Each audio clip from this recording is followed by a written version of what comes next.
खंडुगुड़ा और नवरंगपुर गांधीनगर ठारे अष्टप्रहर नाम यज्ञ अनुष्ठित ଯେଉଁଠାରେ नाम संकीर्तन हुए सेठारे भगवान स्वयं प्रकट होइथांती बोली विश्वास रही।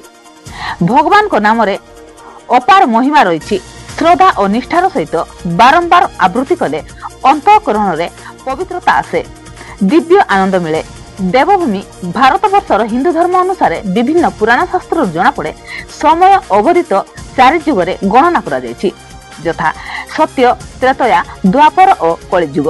प्रति जुगरे भगवान सानिध्य लाभ और आशीर्वाद पाई प्रार्थना, भजन, जनान, मंत्र, कीर्तन आदि करिबा पाई भिन्न भिन्न प्रक्रिया रही। तेबे पवित्र पुण्य कार्तिक मासरे पंचुक अवसर रे नवरंगपुर सदर ब्लॉक अंतर्गत खंडुगुड़ा ग्राम ठारे महा आडंबर रे अष्टप्रहर अखंड नामयज्ञ अनुष्ठित हो जायछि।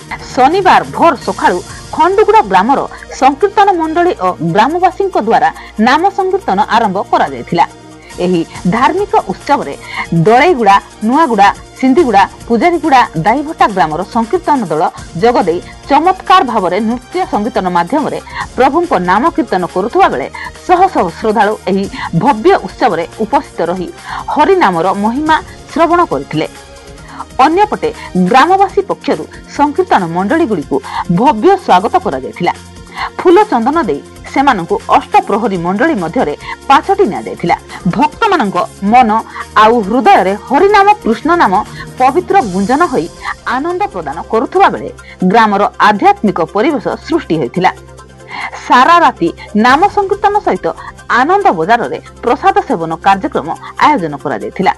अन्यपटे नवरंगपुर स्थित गांधीनगर ठारे मध्य अष्टप्रहर नामयज्ञ अनुष्ठित हो जायछि। एही नामयज्ञ रे गांधीनगर, राम मंदिर, बागनागुड़ा, बागसर्गी, प्रधानीगुड़ार संकीर्तन मंडली योगदान करी प्रभु को नाम संकीर्तन करुवा देखा मिलता।